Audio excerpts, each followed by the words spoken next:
J'ai découvert que rien dans la vie n'a de valeur à moins de prendre des risques. Rien du tout.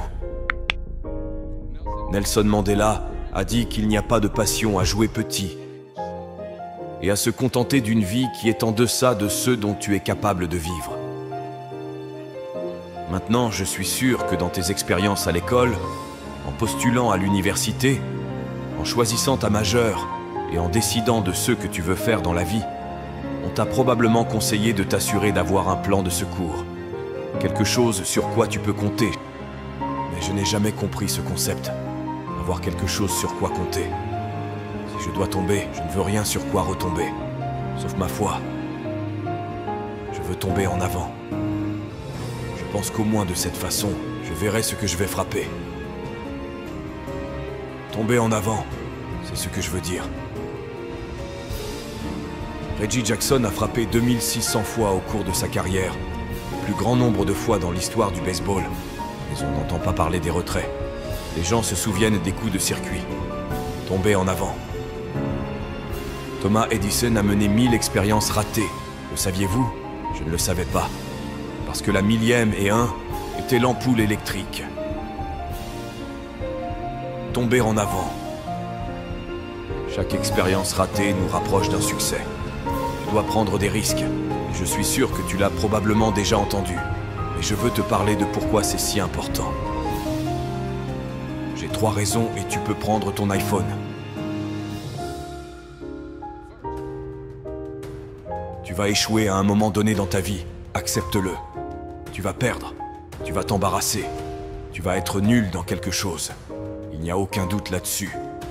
Et je sais que ce n'est probablement pas un discours traditionnel pour une cérémonie de remise des diplômes, mais je te le dis, accepte-le, car c'est inévitable. Et je devrais le savoir. Dans le monde du cinéma, on échoue tout le temps. Plus tard dans ma carrière, j'ai auditionné pour un rôle dans une comédie musicale de Broadway. Un rôle parfait pour moi, je pensais. Sauf que je ne sais pas chanter. Je n'ai pas eu le rôle. Mais voici la chose. Je n'ai pas abandonné. Je ne suis pas tombé en arrière.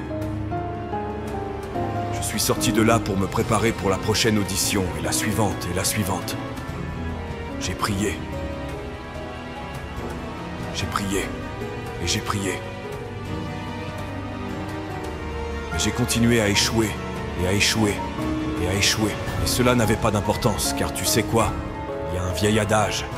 Si tu traînes dans le salon de coiffure assez longtemps, tôt ou tard, tu auras une coupe de cheveux. Donc, tu vas obtenir une opportunité. Et j'ai eu cette opportunité. L'année dernière, j'ai joué dans une pièce appelée Fences à Broadway. Comme quelqu'un en a parlé. J'ai remporté le Tony Award. Et je n'ai pas eu à chanter d'ailleurs. Mais voici la cerise sur le gâteau. C'était au théâtre de la cour. C'était le même théâtre où j'avais échoué à ma première audition 30 ans auparavant. Le point, et je vais accélérer, c'est que chaque diplômé ici aujourd'hui a la formation et le talent pour réussir. Mais as-tu le courage d'échouer? Voici mon deuxième point sur l'échec.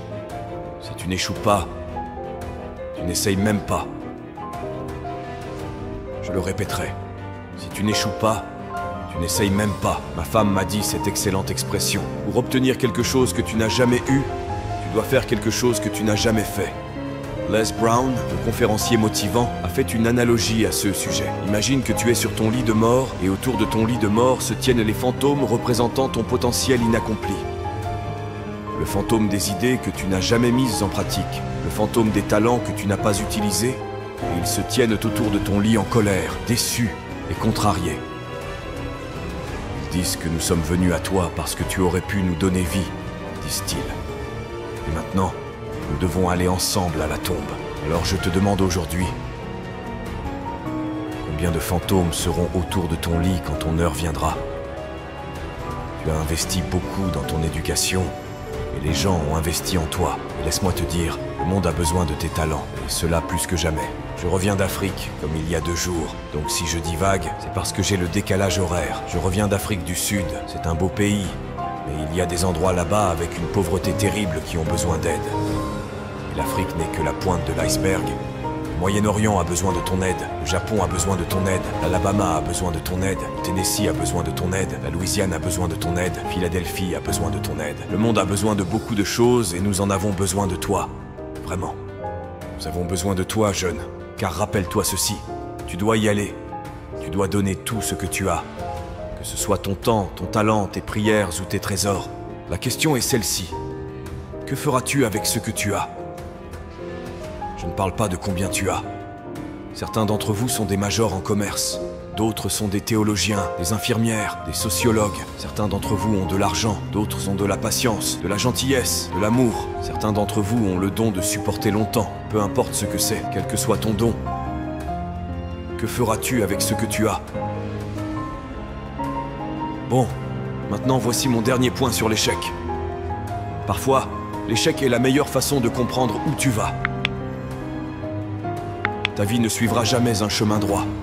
J'ai commencé à l'université Fordham en tant qu'étudiant en pré-médecine. J'ai suivi un cours appelé morphogenèse cardiaque. Je ne pouvais pas le lire, je ne pouvais pas le dire, je ne pouvais certainement pas le réussir. Alors j'ai décidé de passer en pré-droit, puis en journalisme, et sans orientation académique, mes notes ont pris leur propre direction. J'avais une moyenne de 1,8 un semestre. Et l'université m'a très poliment suggéré qu'il serait peut-être préférable de prendre un peu de temps libre. J'avais 20 ans. J'étais au plus bas. Et puis un jour, je me souviens de la date exacte, le 27 mars 1975, j'aidais ma mère dans son salon de beauté. Ma mère possédait un salon de beauté à Mont-Vernon. Et il y avait cette vieille femme considérée comme l'une des aînées de la ville. Je ne la connaissais pas personnellement, je me regardais dans le miroir. Et à chaque fois que je regardais dans le miroir, je pouvais la voir derrière moi. Elle me fixait, continuait de me regarder. Chaque fois que je la regardais, me lançait ces regards étranges. Alors elle a finalement retiré le séchoir de sa tête, elle a dit quelque chose que je n'oublierai jamais. Tout d'abord, elle a dit « Quelqu'un me donne une feuille de papier ». Elle a dit « Jeune garçon, j'ai une prophétie. Une prophétie spirituelle. » Elle a dit que tu vas parcourir le monde et parler à des millions de personnes. Maintenant, garde à l'esprit que j'avais 20 ans. J'avais abandonné l'école. En fait, sage, je pensais peut-être qu'elle avait quelque chose dans sa boule de cristal à propos de moi retournant à l'école à l'automne prochain. Mais peut-être qu'elle avait vu juste, car plus tard cet été-là, tout en travaillant comme conseiller au camp YMCA dans le Connecticut, nous avons organisé un spectacle de talent pour les campeurs. Et après le spectacle, un autre conseiller est venu me voir et m'a demandé si j'avais déjà pensé à jouer. Tu es doué pour ça. Alors quand je suis revenu à Fordham cet automne-là, je suis entré et j'ai changé ma majeure une fois de plus pour la dernière fois. Et dans les années qui ont suivi, tout comme cette femme l'avait prophétisé, j'ai parcouru le monde et j'ai parlé à des millions de personnes à travers mes films. Des millions qui, jusqu'à ce jour, ne pouvaient pas me voir. Et jusqu'à ce jour, je ne pouvais pas les voir. Je ne pouvais pas voir le vrai moi. Mais je te vois aujourd'hui. Et je suis encouragé par ce que je vois. Et je suis renforcé par ce que je vois. Et j'aime ce que je vois. Parce que prendre des risques ne concerne pas seulement la recherche d'un emploi. Cela concerne aussi le fait de savoir ce que tu sais et ce que tu ne sais pas. Cela concerne le fait d'être ouvert aux gens et aux idées. Dans le film, le personnage que je joue commence à faire de petits pas, de petits risques. Très, très lentement. Il commence à surmonter ses peurs. Et finalement, son cœur se remplit d'amour.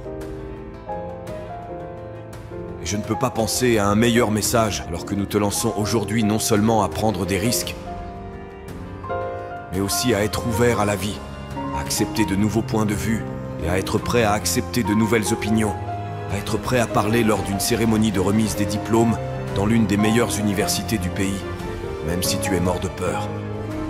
Bien que cela puisse être effrayant, cela sera également gratifiant car les risques que tu prends, les personnes que tu rencontres, les personnes que tu aimes, la foi que tu as, voilà ce qui va te définir. Alors, membre de la promotion 2011, c'est ta mission. Lorsque tu quittes les confins amicaux de Philadelphie, ne sois jamais découragé. Ne retiens rien. Donne tout ce que tu as. Et lorsque tu tombes tout au long de la vie, souviens-toi de ceci. Tombe en avant.